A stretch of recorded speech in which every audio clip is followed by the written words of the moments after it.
All right, here's the disclaimer that I just want to make sure you guys pay attention to. Just saying that these are my words, not the Wisconsin Department of Natural Resources words. So keep that in mind as we go through here. So what I'm really going to talk about today is my graduate research that I performed on the Manitowish chain of lakes in Vilas County, Wisconsin.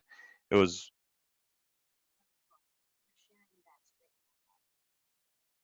Hold on, my wife is trying to tell me something. Hold on.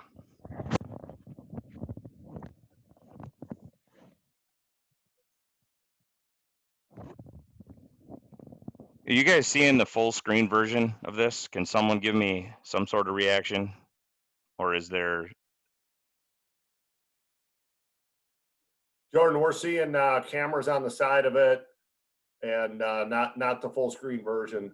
You're not seeing the full screen version. All right, let me try We're seeing your screen. You just need to go ahead and enter into the presentation mode. Yep. Okay.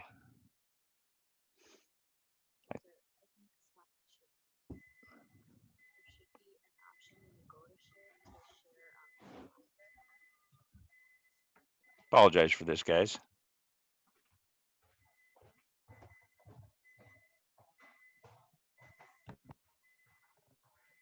That's the one I want right there, I think.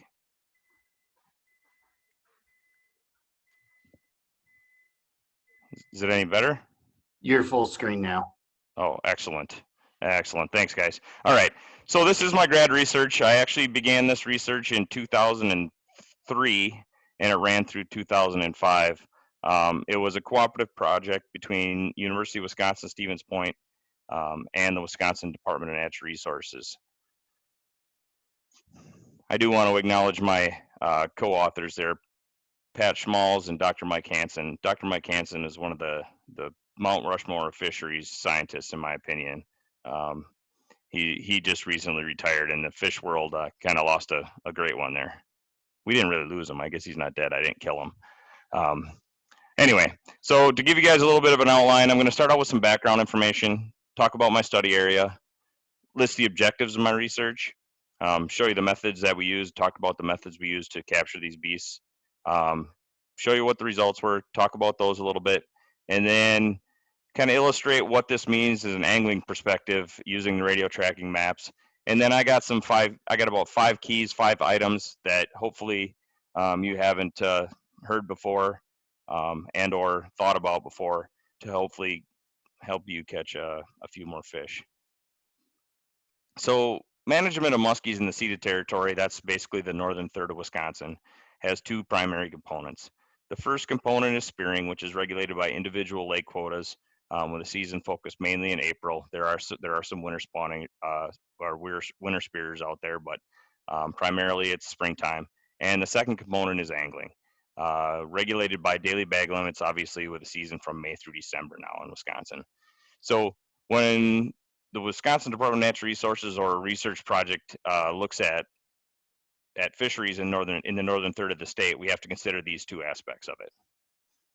And understanding lake change has been an item of interest for the Wisconsin Department of Natural Resources for a long time. Essentially, we want to find out if the way that lakes were currently managed in a chain is correct, or if there are different management schemes. For example, the lakes in a chain of lakes like the Manitowish chain, for walleye population estimates and spearing quotas are all set individually. So Island Lake has a different population estimate and quota. Clear Lake has a separate one. They're not managed as one cohesive unit. And we don't know if that's, at this point when we're doing this research, we didn't know if that was an appropriate way to manage these things. I should back up a little bit and tell you that the other component of this study was actually the walleye component too. So I didn't just work on muskies, I did walleyes and muskies. But for the purpose of this one, I'm just going to talk about the muskies. I probably will allude to the walleyes just a little bit.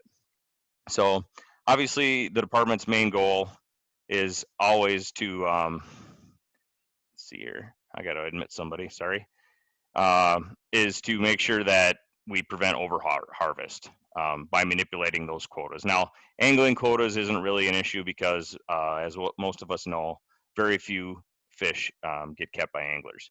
But spearing could be an issue depending on the amount that happens in a lake in a particular year or in a number of years.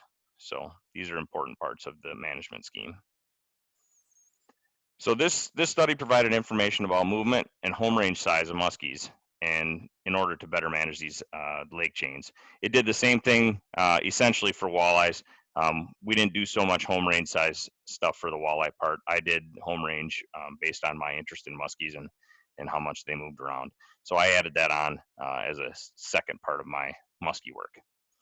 So for those of you not familiar with where the Manitowish chain of lakes is, it's in the far western edge of Vilas County, northern Wisconsin. As you can see on this map, hopefully you can see my pointer, that thick black line that extends across the northern part of the state, that's the boundary of the ceded territories, north of which is where the Native American tribes have retained their fishing rights, and that's where they're allowed to spear harvest muskies and walleyes in the springtime.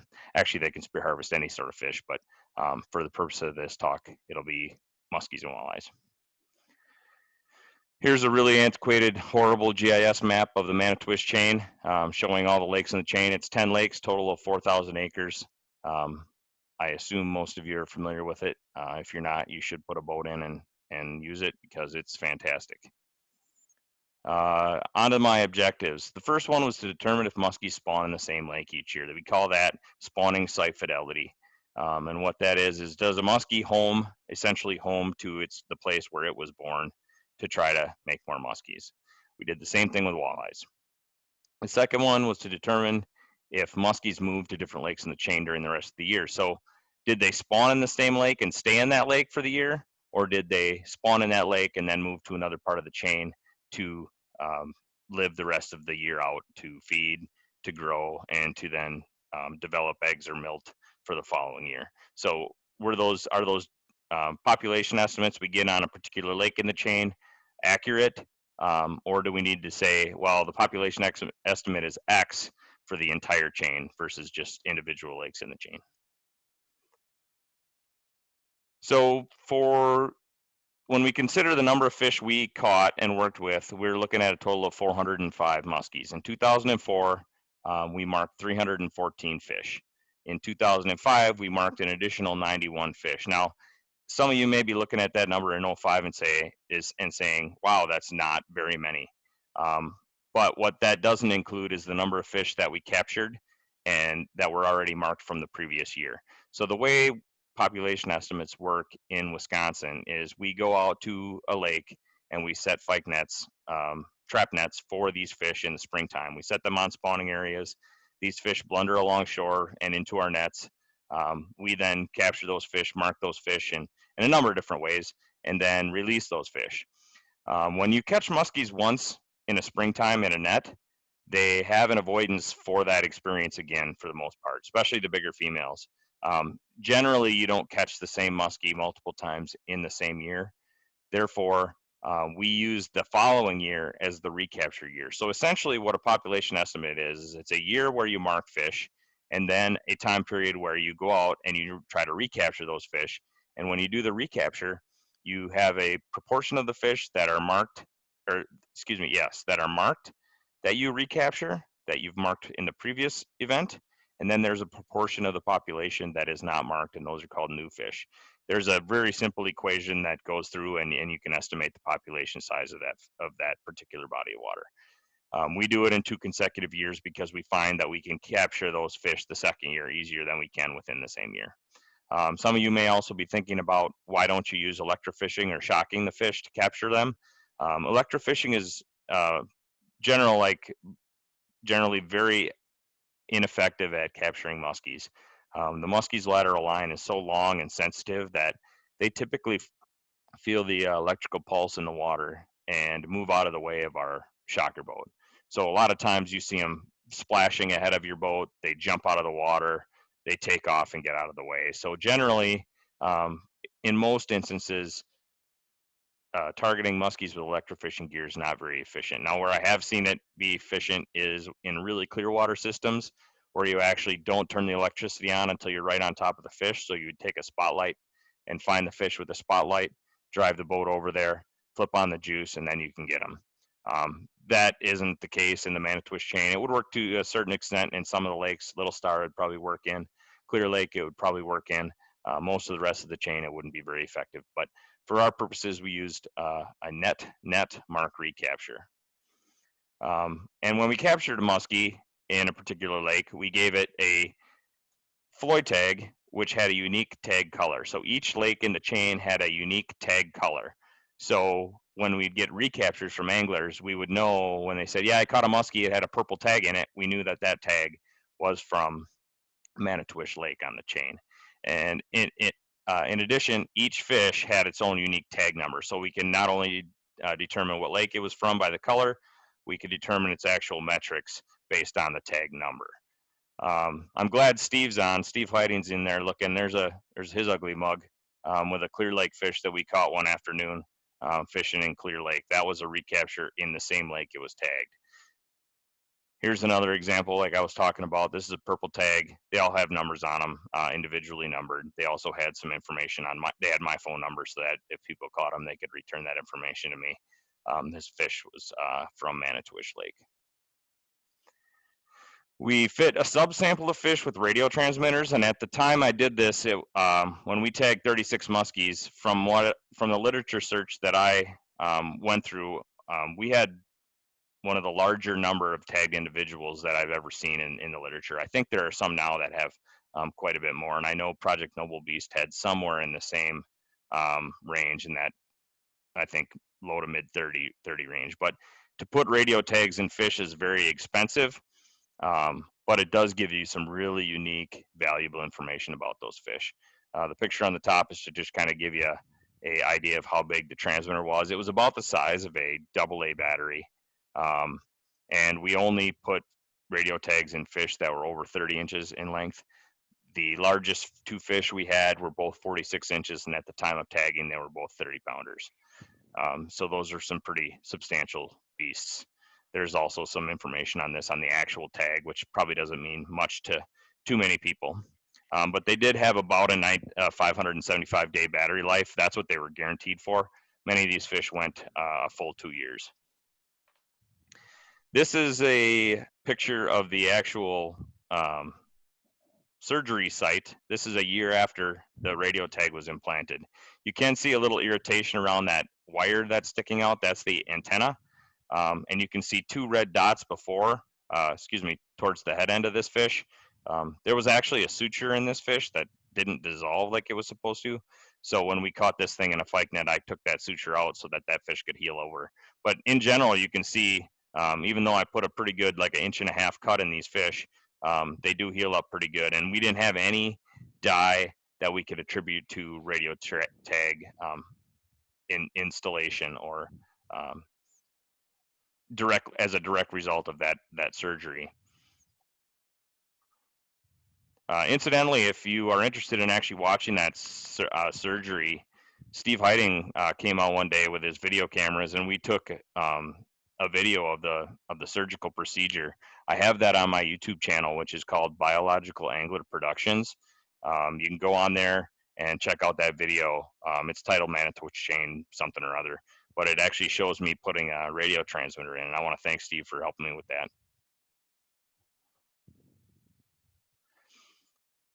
So this is the basically the frequency or the number of fish that we tagged in each individual lake in the chain. As you can see, it's relatively uniform across. We got over 20 individuals in every lake in the chain. The highest numbers were in Clear Lake and Manitowish Lake, pushing 60 fish. So the y-axis over here is just the number we captured per lake, and the lake is on the x-axis. This is the fun one that we always like to look at. This is the length frequency distribution of the fish that we captured. As you can see, it's a very normal distribution, peak in the middle, average size about that 36, 37 inch range. This is the entire 405 fish that we caught. We did not capture a 50-inch fish, but we did have a long 49. And up in the upper right corner here, there's a population estimate of 934 individuals in the Manitowish chain. Now, I didn't give the confidence intervals here, and frankly, I don't remember what they were. We did get a pretty tight estimate, so my guess would be that we would have somewhere between 800 and maybe 1,100 muskies total in the chain, giving us about a quarter of a fish per acre. Incidentally, that's one of the densities that we try to get to when we're looking for more of our high trophy waters in the state of Wisconsin. We try to stock to get to that point, or we're happy when we get to that point. If we get below a quarter of a fish per acre, it can get to the point where anglers don't want to fish there anymore because the fishing's too hard. This is our T-bar anchor tag. These are the colored tag returns by lake, and you can see that it's drastically skewed. If the fish in the Manitowish chain spawned in one lake where we marked them and stayed in that lake, this graph would look very similar to the one in the very upper right-hand corner here that I just popped up. This is the graph I just showed you about the number of fish we tagged per lake. This current slide is basically giving you a little bit of an indication of the result that we found on fish movement or spawning site fidelity. So when we talk about specific tag returns, we marked fish in 2004 and 5. We caught in 2004 during the angling season, 40 fish were captured, 25 by anglers. Incidentally, 3 of those fish were harvested, one of which had a radio tag in it. Those were generally smaller fish. I was kind of surprised at the number of fish still harvested, but the folks I talked to that caught these fish, they basically harvest every one they catch. So it's unfortunate, but it happens. One of them was found dead that had a floy tag in it, and then 11 fish were caught by recaptures in various sampling throughout the summer. In 2005, we actually caught more fish in our recapture events, 52 fish, but the anglers did a worse job of catching them. Either they did a worse job of catching them or they did a worse job of reporting them.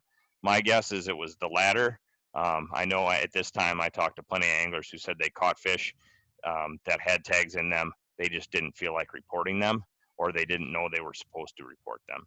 Again, 1 fish was harvested, and we found 2 more that were dead, 47 of which were caught by researchers during this time. And overall, 6% of the fish of the population estimate were caught and released by anglers in the chain. So that's kind of a ballpark number. I'm not exactly sure what it means, but it means that generally a small proportion of the total number of fish in the chain are caught by anglers in a given year or 2-year span. So when we move on to the results of our objective number 1, which was spawning lake fidelity or spawning site fidelity, do muskies spawn in the same lake each year? And when we look at the recaptures from both years, we can see that in Rest Lake, 11 of 12 fish that spawned there the first year also spawned there the second year. Move on to Clear, 100% of the fish who spawned in Clear Lake stayed there to spawn. They didn't stay there. They came back and spawned the next year. Fawn Lake, we didn't have any. Stone, we didn't have any. Spider, we had about 60%. Island was 100%. Less in Little Star, Manitowish, Alder, and Wild Rice. So roughly 56% of the fish spawned in the same lake 2 consecutive years. But we did see certain lakes have a much higher fidelity. And in this situation on the Manitowish chain, it's a fishery that has some natural reproduction, but it's also supplementally stocked. And that could explain the results that we see here. The lakes on the periphery, Island, Clear, Rest, those have excellent spawning habitat, and most likely are the places where the natural fish are spawning and therefore showing the higher fidelity. When we get to the other lakes, there's limited spawning habitat available. These could be the places where our stocked fish are blundering around in the springtime, having no clue about what to do. When we move on to objective number 2, movement. So do the muskies in the Manitowish chain spawn in one lake and stay in that lake during the year, or do they spawn in that lake and then take off to other lakes during the year? When we looked at all the recapture events that we had, we found that 41% of those fish spawned in one lake and moved to other lakes in the chain during the course of the year. So that was actually contrary to what the current Department of Natural Resources management was for these lake chains. We were managing previous to this on individual lake basis, assuming that those populations were discrete and they didn't mix. Now, this is where it gets a little bit tricky, because for muskies, the bag limit is one fish. So once you've caught your one fish, you're done for that day at least, and you can only have 2 in possession. So theoretically, if you were to try to kill a bunch of muskies, you could only have 2 in possession until you ate one. So it's not as big a deal. The results of this isn't as big a deal than it is for walleyes. When we did the same analysis for walleyes, we found that 90% of the walleyes spawned in the same lake each year, and we also found a really high percentage, around that same percentage of the fish that spawned in one lake also stayed in that lake. So we found out the exact opposite of what we found with muskies with walleyes. Walleyes spawn in the same lake and stay there. Muskies can spawn in the same lake. Most of the time they did not.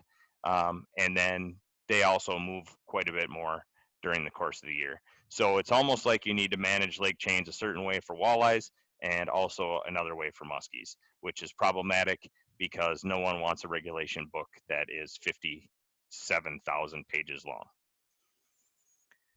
On to the 5 keys, or the 5 takeaways for anglers from this research. These are some things that you may or may not have thought about when it comes to fishing for these things, and hopefully I can put a little idea in your head. You can maybe use this to potentially put another fish or 2 in the boat for yourself. Some of this I found through radio tagging. Some of it I found through kind of trial and error. But I'll try to do my best to describe what we're talking about here. So if you view the lakes or the chain of lakes as a blueprint of a house, there's obviously portions of the house where you do certain things. Number one, you talk about the bedroom. That's where, in this analogy, we'd be talking about the spawning areas for these muskies. So if you're looking for early season fish that, especially in a late spring, fish that may be coming out of spawn, the key areas are really easy to point out.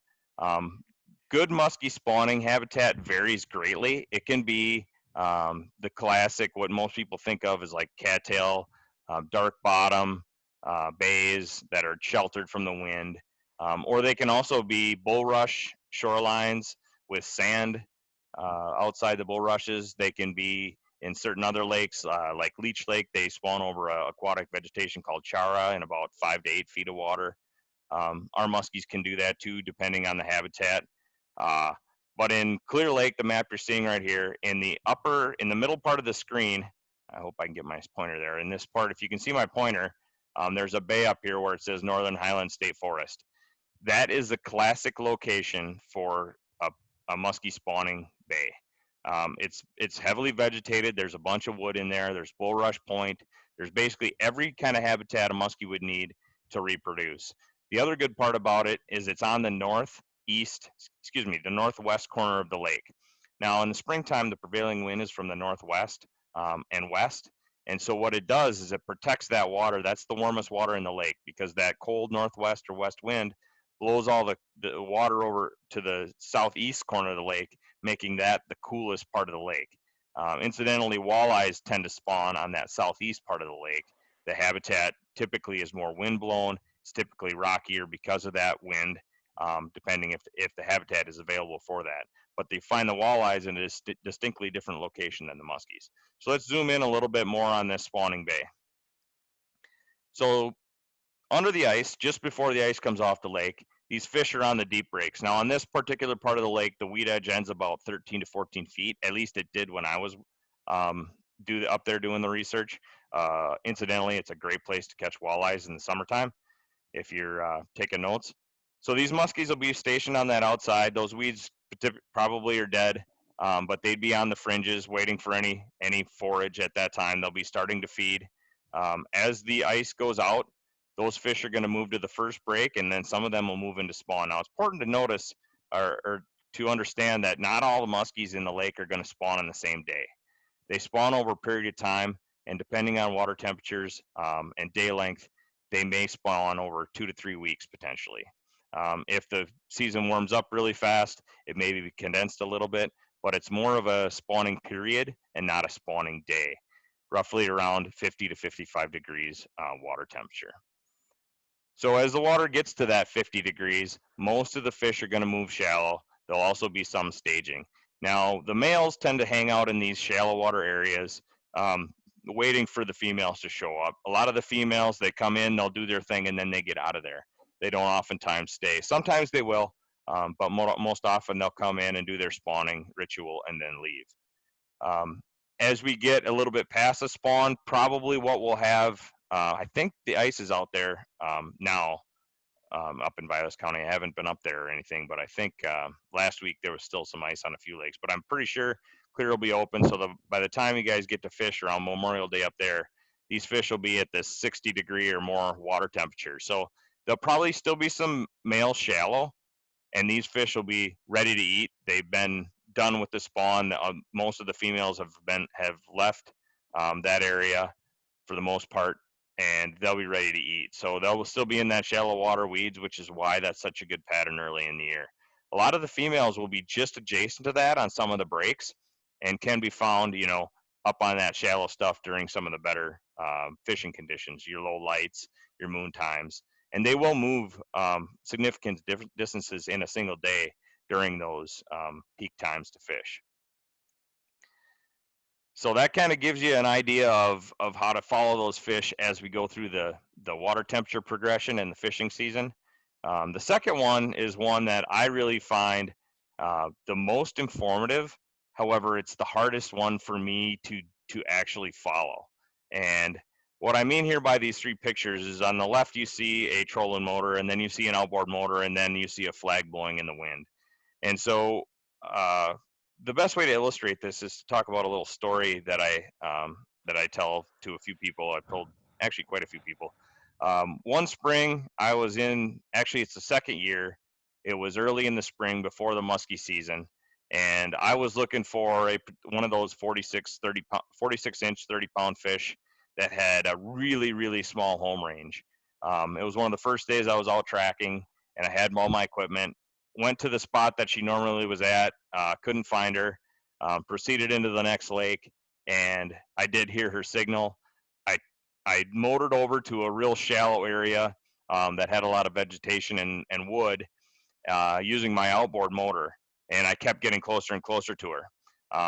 The area was pretty gnarly, so I shut my outboard off, and I was going to just stand in the front with my trolling motor and find her. And so I did, put the trolling motor down, and I started motoring towards the signal with the trolling motor. But I never could get close to this fish.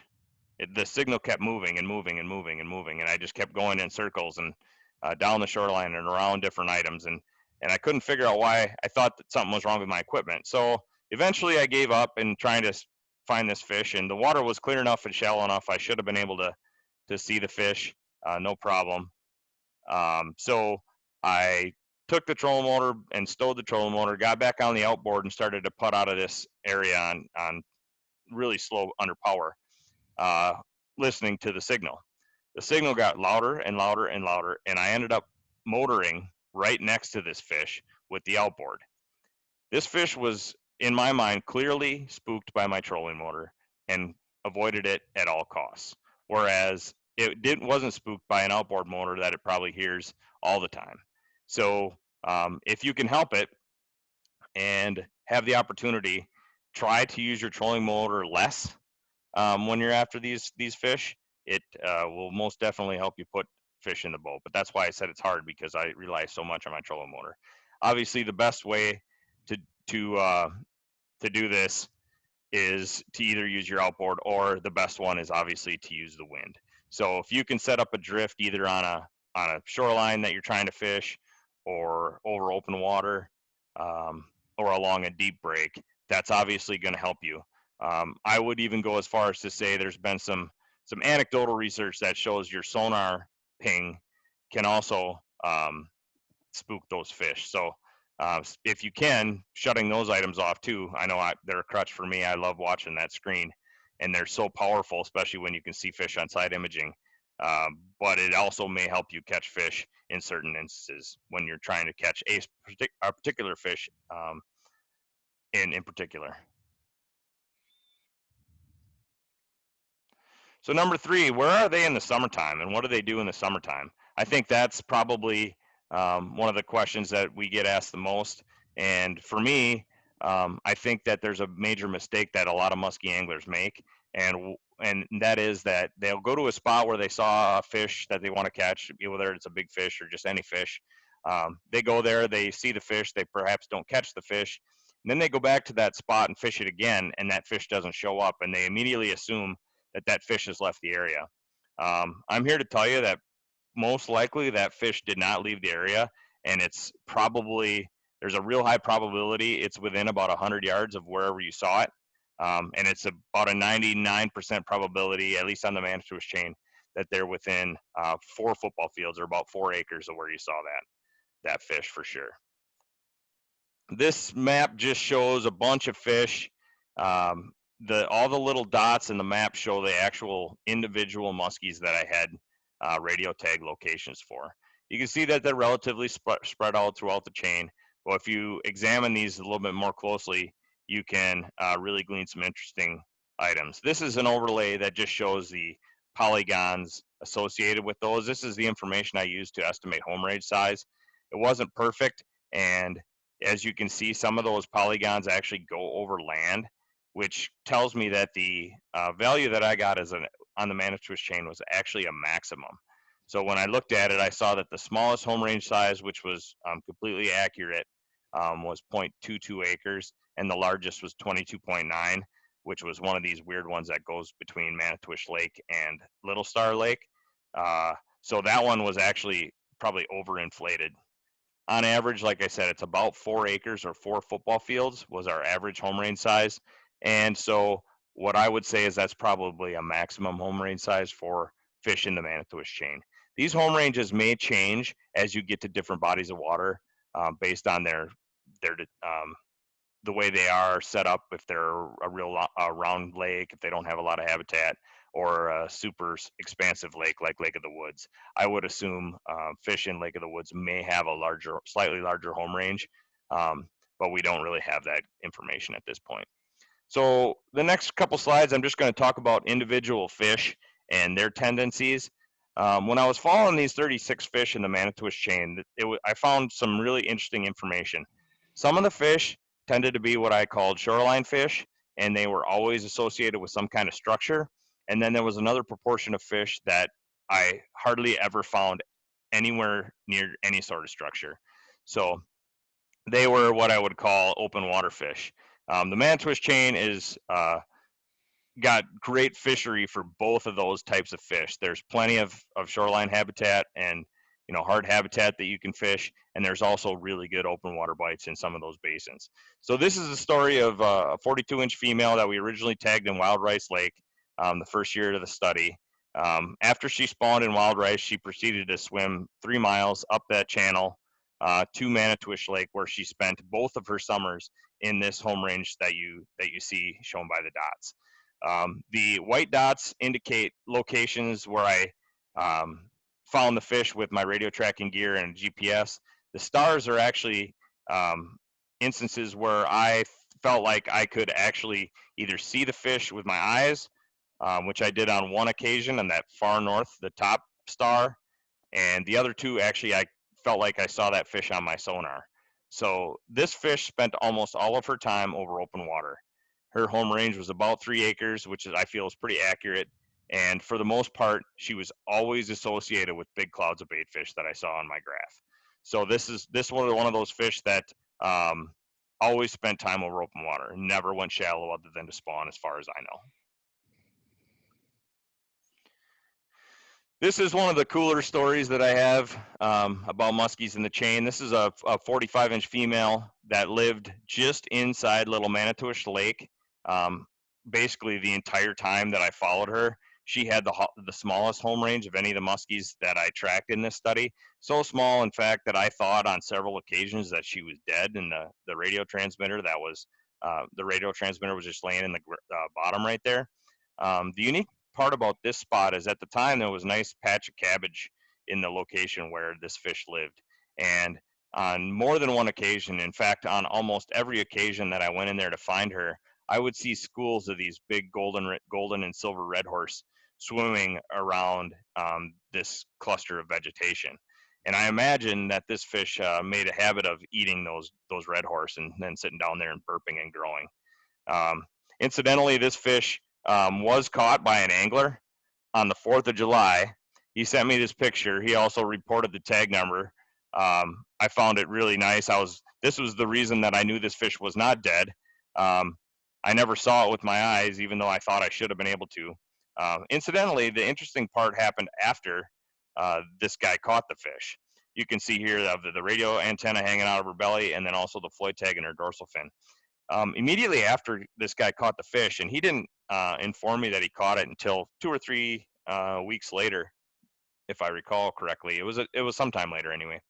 I couldn't find this fish, so I went in there on my normal route around the lake, expecting to see this fish show up on my radio, and she wasn't there, and I was shocked because she had been there for every time I looked for her, all the time. And I checked all my equipment, checked my batteries, checked everything, double checked, because I was so sure this fish was there.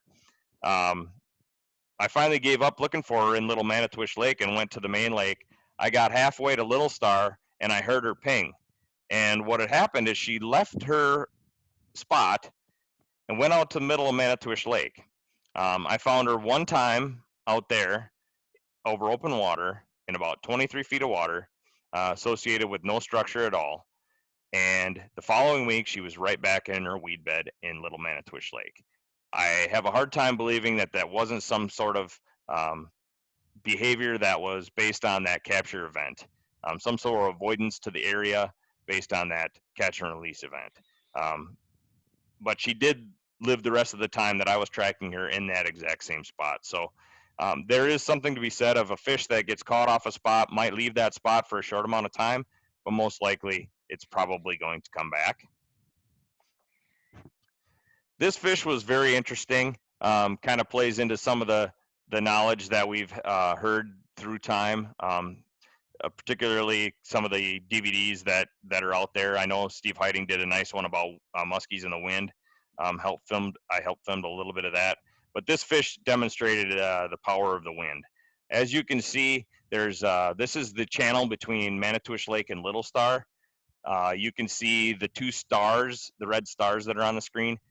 There was a nice cabbage bed over there, and this fish lived in that cabbage bed all the time, and I saw it there floating around multiple times in that particular small weed bed. It was there 90% of the time. The times that it was out in Manitowish Lake was the times we got really big wind. It's the only time I found it out there. These were waves almost too big for me to go with my boat, but when the wind blew, that fish left the cover of that little weed bed and headed out to Manitowish Lake to feed in that wind.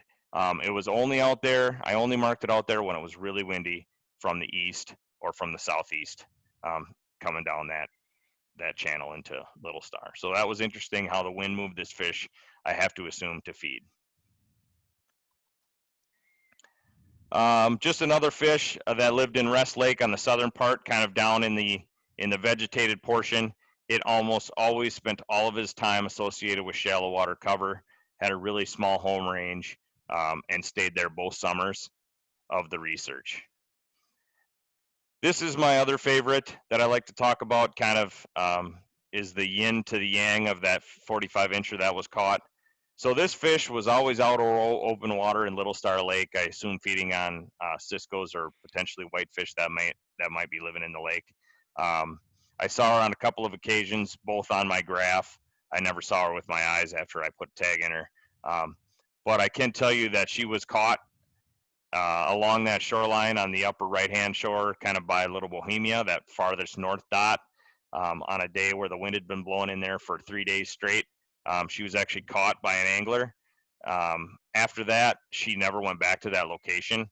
She always hung out over here on the far left side of the screen, She was captured kind of at the end of when I was tracking her. So she left that area and didn't come back for quite a while. So again, another example of when they may have some sort of avoidance to a capture event.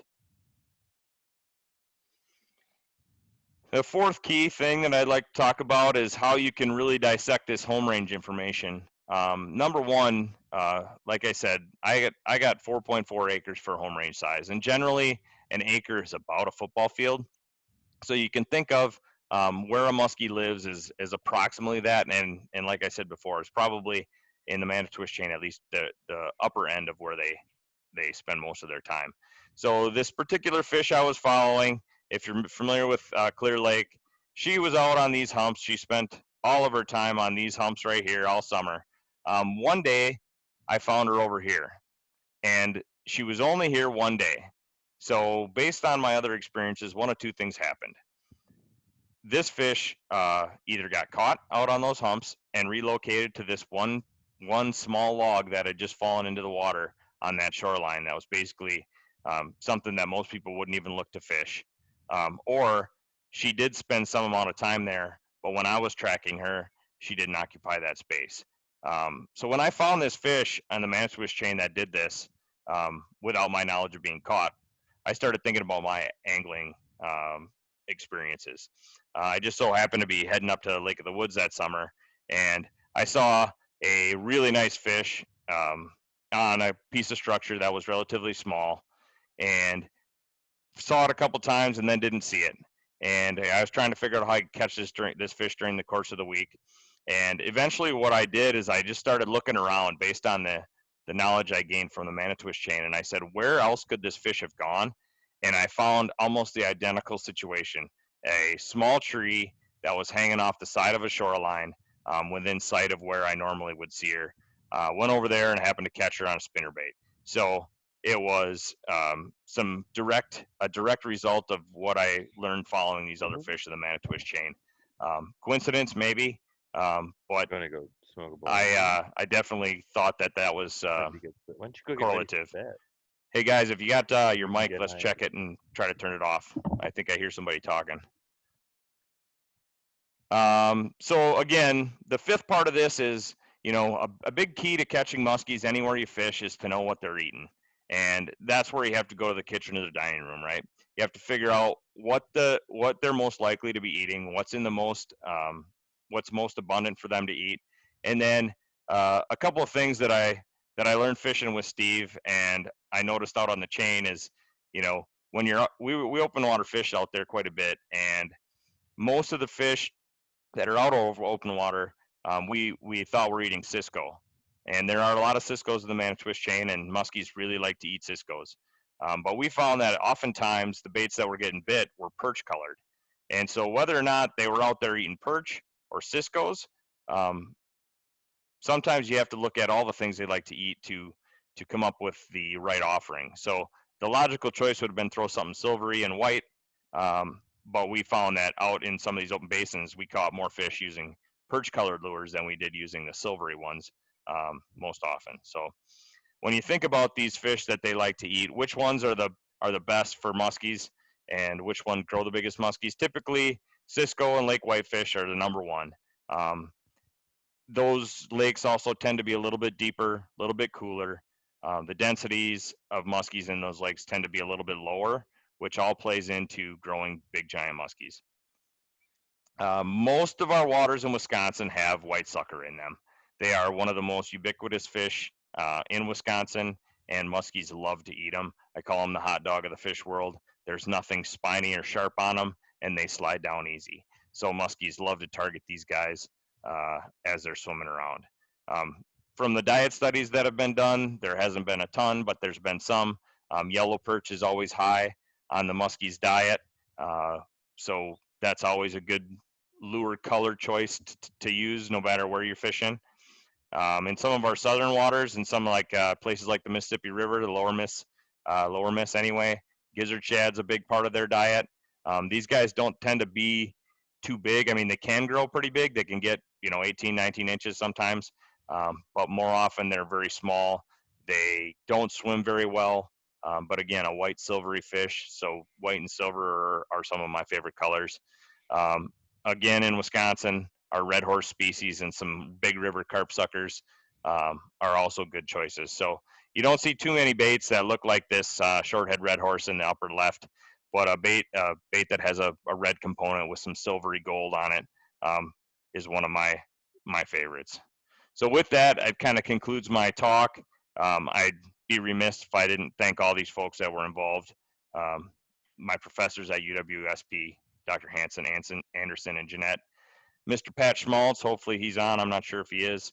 My people at the Wisconsin Department of Natural Resources at the time. Muskellunge Magazine provided some funding. Bill's Muskie Club, Headwaters Chapter, Muskies Inc., First Wisconsin Chapter, Milwaukee Chapter, the Muskie Clubs Alliance, Packerland Muskie Club, 12 Apostles, and Walleyes for Tomorrow. I wouldn't have been able to put radio tags in these fish if it wasn't for these groups. They all supplied money for this so that I could buy those radio tags as a part of this study. So I'm going to close out of this thing, and you can turn your video cameras back on if you want, and I'll try to answer some questions.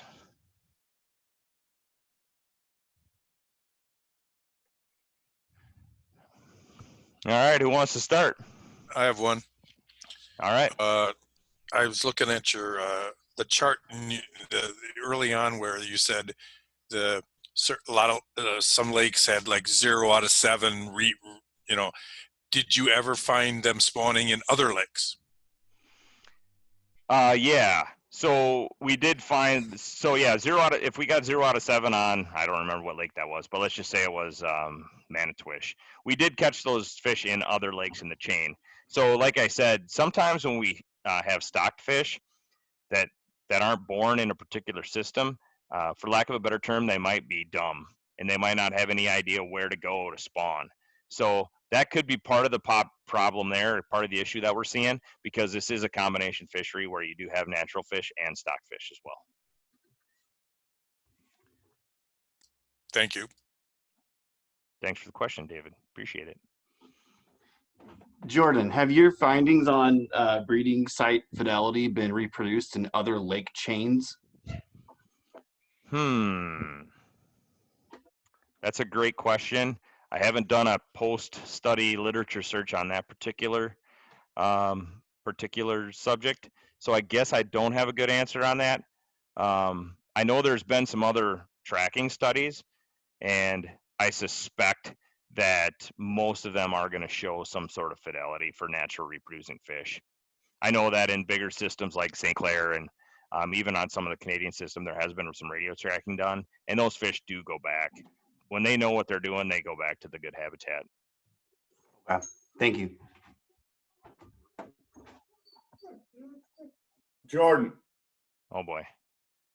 did you find any of these fish ate more than others, or were much more visible to fishermen?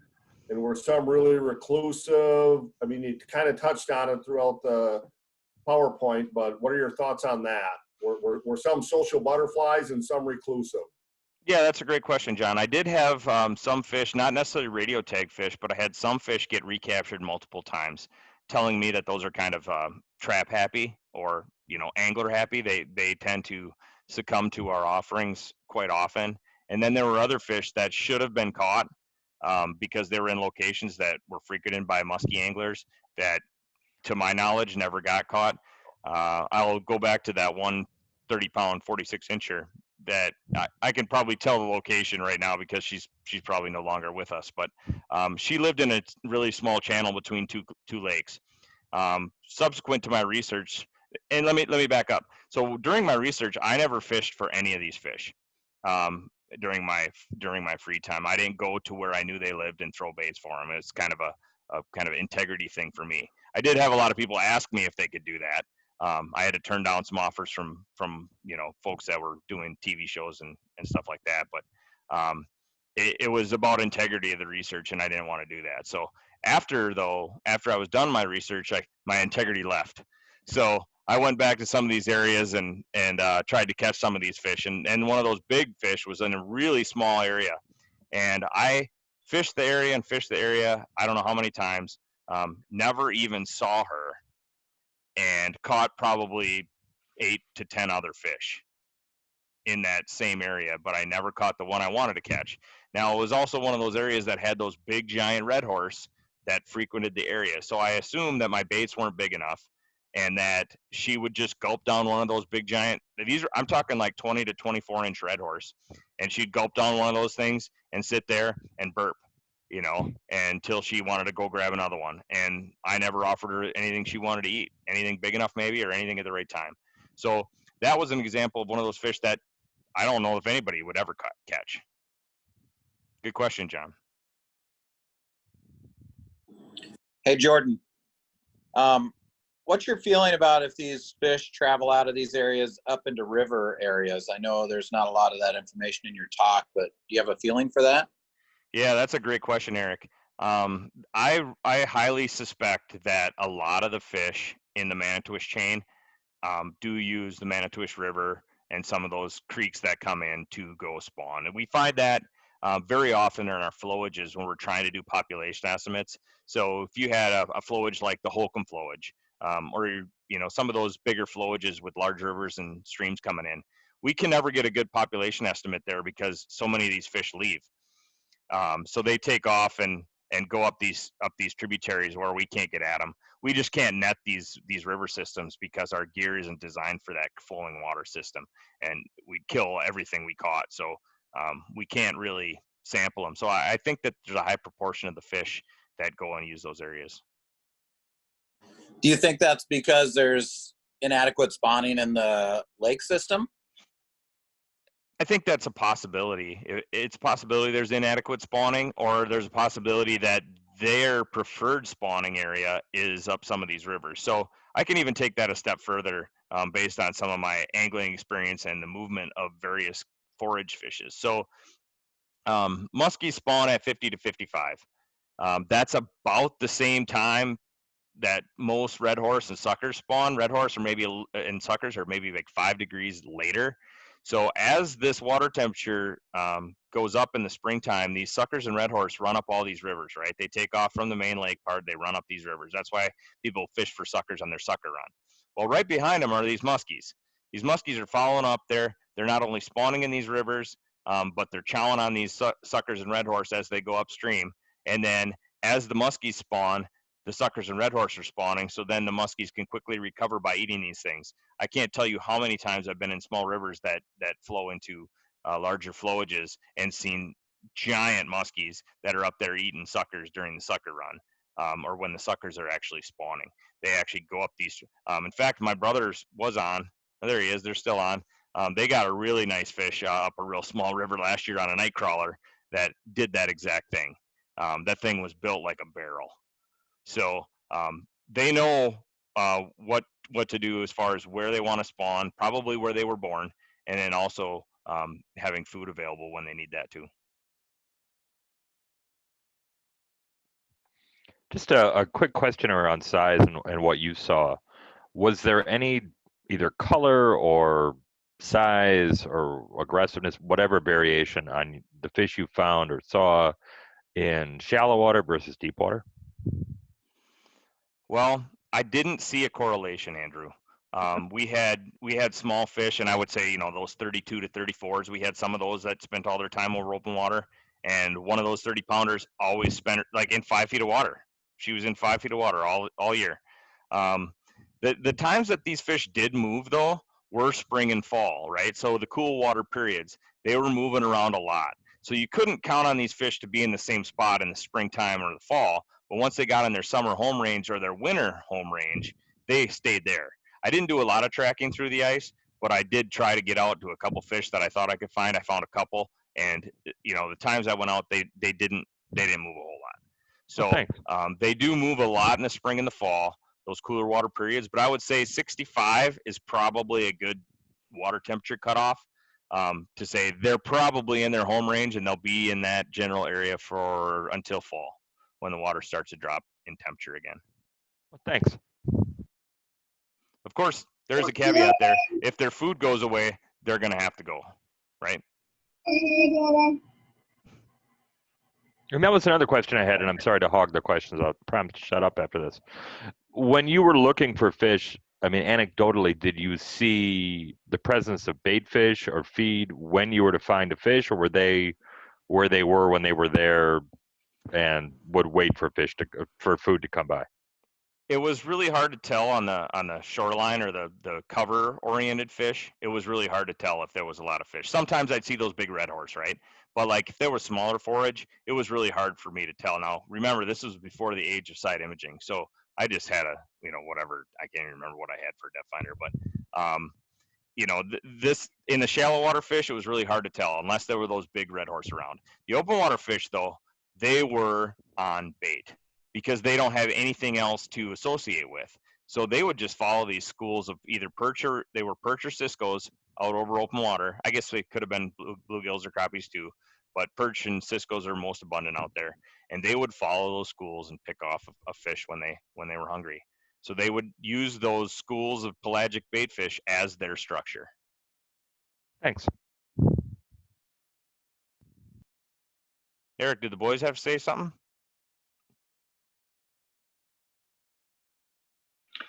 I got a question for you, Jordan. Okay.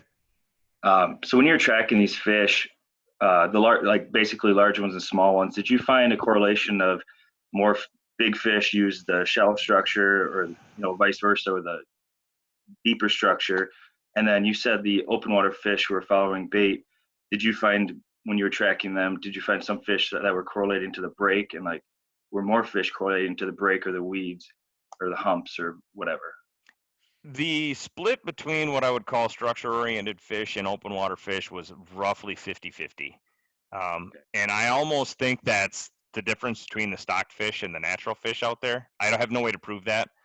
That's just purely speculative on my part. But I didn't find a correlation between, all the big fish were over open water or all the big fish were in cover. I found a split. They were big fish in cover and they were big fish over open water. So it didn't seem to matter, but I did find that when they picked what they were going to do, for the most part, they stayed there. So if they picked to be an open water fish, most of the time they were there. And if they picked to be shoreline oriented, most of the time they were there. Thank you. Mm-hmm. Jordan, in 2004, 2005, when you did the recapture studies, if certain fish just via their nature or behavior, if they're more likely to be captured, do you think that method might underestimate the population in a lake?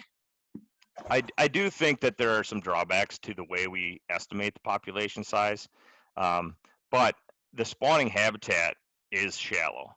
So our nets do fish down to about maybe 6 feet. Almost all the spawning habitat is shallower than 6 feet. So on our fish, we don't, and the habitat dictates we sample shallow. It's possible that we aren't getting all the fish for a number of reasons. First of all, our gear might not be large enough. So if you're familiar with our fyke nets, they're basically a series of consecutive concentric funnels that, it's a fence with funnels. So the fish blunders along shore, runs into a net fence, and then their natural reaction to that net fence is to go out and around it. So they swim down what we call the lead, and it's just like a snow fence. They go into a funnel and then through another funnel, and they get caught in the cod end. And that's where they can't usually figure out how to get out of there because the holes are small. But that's part of the problem. The funnels of the fyke net can be such a small diameter that some of these big fish might not get in there. When they touch the edges, they might just back out and not go in. So we have found in places like Green Bay, where we have some true giant muskies, that larger size fyke nets help catch those bigger fish. And we don't always use those on all of our inland waters because they cause our employees to have back surgery like me. Okay, thank you. Mm-hmm.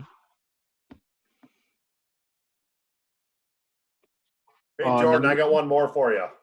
Yes, sir. You had a couple that died. Mm-hmm. Did you guys do any autopsies on them, or have any idea what they died from, or natural causes, or maybe you weren't able to do it? No, we didn't do any formal, necropsies on those fish. That wasn't in the budget. But when you find these fish, they were all in the springtime, and so the spawning time is a stressful time for the fish. We did have one die in a net because it rolled over. So we got a really high wind event that took our net and rolled it over. So I imagine that one was caused by the net. That's fairly rare. But we do, you know, almost every year, if you pay, now with social media, you pay attention, there's people finding dead muskies in the springtime all the time because they get frozen in the ice, or they're, you know, they finally get to the point where they bloat and float. And so they go to shore. So this could just be natural causes. We see it almost everywhere we go. So I don't think it's out of the ordinary. You know, but we kind of all have to understand that these fish do die on their own sometimes, and there isn't a thing we can do about it. Got it. Thanks, man. Yep. On this chain that you did the study on, is there just one strain of muskie or separate? The reason I ask is because we just recently switched to Great Lakes strain from Northern strain on one of our lakes. We've noticed that the Great Lakes strain fish stay out in the open water, whereas the Northern strain fish are tighter to the weeds. I was just curious if that was any correlation there. Sure, that's a good question. From what we know of the genetics out there, we didn't do genetics at the time I was doing my research, partially because the technology wasn't really, it was just in its infancy to be able to categorize these fish. But the source populations for these fish are native, so they were, this actually is a Chippewa River drainage. Unfortunately, before we had all the genetics information that we have now, the closest hatchery was in the Wisconsin River drainage. So there's a fairly high probability that there's both Chippewa River drainage fish, or Chippewa River genetic. You can think of it as Chippewa flowage type genetic, and also upper Wisconsin genetic. So we have identified in Wisconsin, those are the two major natural genetic management units, are the upper Chippewa fish and then the upper Wisconsin fish. So there's a high likelihood that there's both in here. That could also account for the fact that some of these fish are shoreline related and some are open water. I wouldn't hazard a guess really which ones are which, because they're both riverine systems. We have found that there are different behaviors in different strains or stocks of muskies. Those leech lake fish behave in the summertime and this fall time much differently than a lot of our fish do in Wisconsin. You know, fish in Lake St. Clair, they behave differently than some other fish. They definitely behave differently than fish in northern Wisconsin. So yeah, the strain or the stock can have an influence on their behavior. I'm not sure that's a super important factor on the Manitowish chain itself, but it could be somewhere else. Thank you. Mm-hmm. I noticed early on you had a chart of population or size densities, and 36 was about the highest.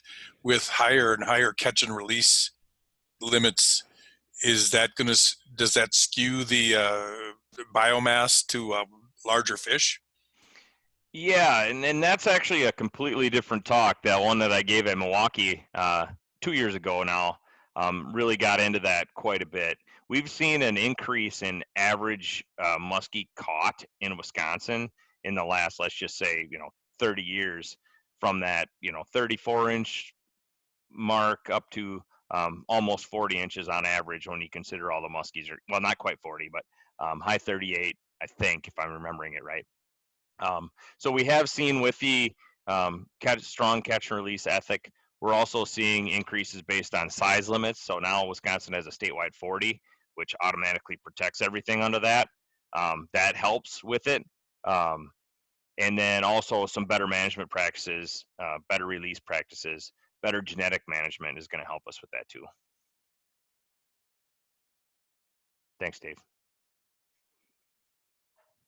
You should just do that Milwaukee seminar that you did 2 years ago on your next one. That was a great seminar. All right, well, that's good feedback. I can do that for sure.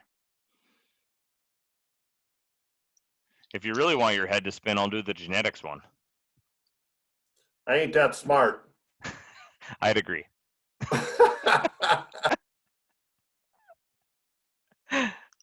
We'll see if you can outsmart a turkey tomorrow. Make sure you put the Jake on top of the hen, John, not the other way around. I got instruction tonight at the kitchen table from the Jake over the hen master. Awesome. Anybody else got questions? Hey Jordan, thinking about the difference in the spawning lake and spawning site fidelity, that the walleyes were so much higher than the muskies.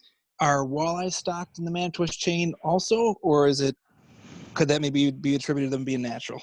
That's a very loaded question. So this is particularly off the record. No, it's not. But yeah, there's significant natural reproduction in the Manitowish chain. However, the local lake, I can't remember if it's a district or if it's an association. There is a difference in Wisconsin. I'm not going to get into that, but they have stocked walleyes in the chain on top of the natural fish. We have seen in published literature detriment to natural walleye populations when you introduce non-natural walleyes. So we have seen some impacts from stocking with walleyes. We haven't seen huge negative impacts with muskies as of yet, or it hasn't been documented. I do know that some walleyes that went in there were Hudson Bay drainage, which is the wrong one. So those were definitely, if they survive, they could have negative impacts on the walleye fishery, but it is a fantastic walleye fishery. I think when we were doing my research, the population estimate was somewhere over 4 per acre total, adult walleye population estimate, and that's pretty good. And likely dominated by the natural reproduction then, so maybe that's explaining part of their fidelity more. Right, highly likely that they are dominated by the spawning site fidelity. I know that it has to be a good walleye lake because I could catch them. Sweet, thanks.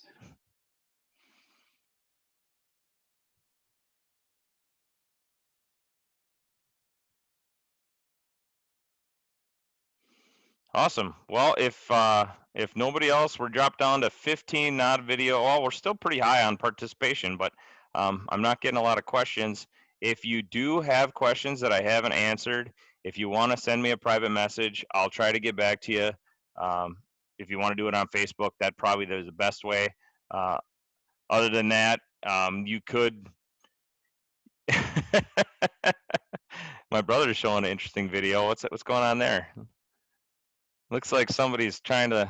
Is that a turkey butt that John's got his lips on? Yeah, it's nice. Bet you didn't think that was going to happen. Anyway, if you have questions, my email is my first name, which is jordan.weeks @wi.gov, as in government. And I'll give that again. It's Jordan, jordan .weeks @wi.gov.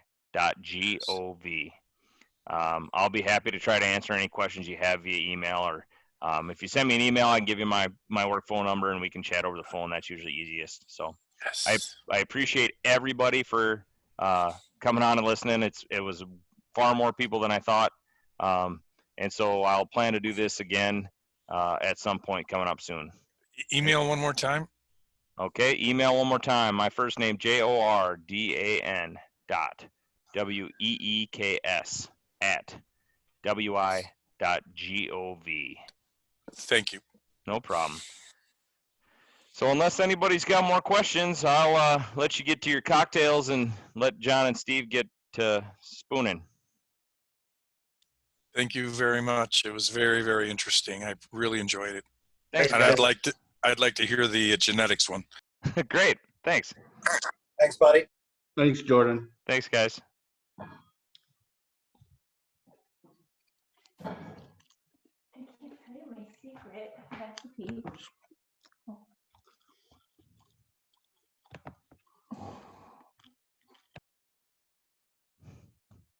That's a funny one, Eric. What's my favorite soup?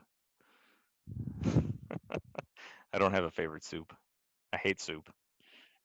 Thanks, Jordan. Yeah, see you guys. Thanks.